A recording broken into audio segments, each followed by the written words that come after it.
Normally, my rule's been, once we get done with the meetings on Monday at 2311 and go good racing, so I walk out of that door.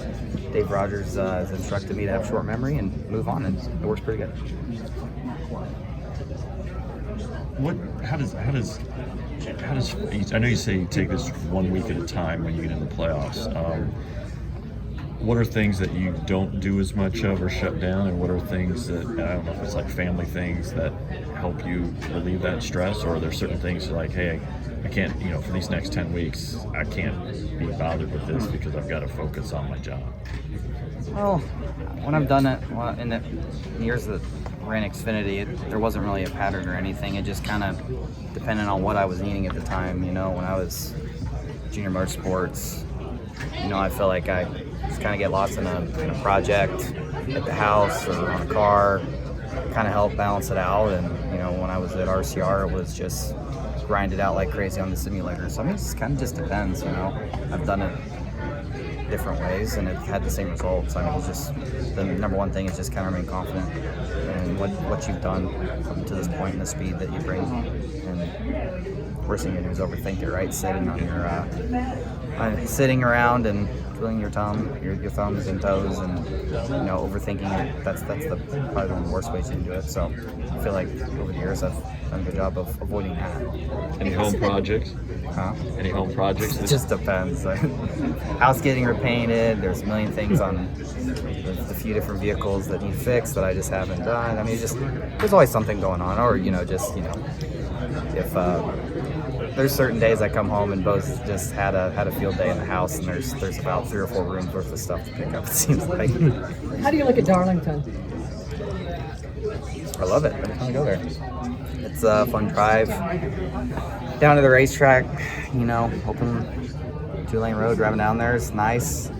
Don't speed in certain areas. I like going to Darlington. Southern 500 I look forward to it every year, honestly.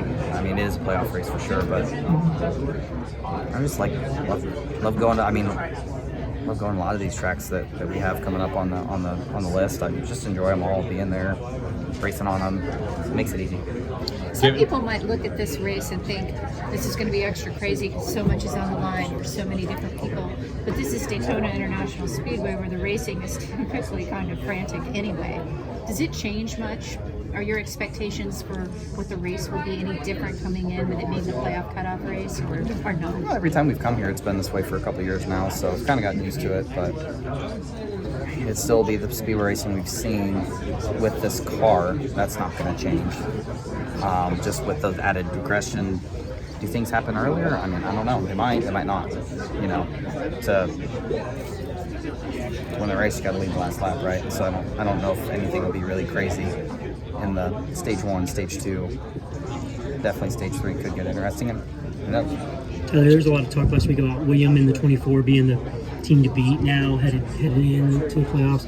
Do you guys feel that way as drivers, or you feel like it's still completely? We all know it's wide open, but I feel like they're kind of maybe a notch above. They were good at the beginning of the year and kind of just.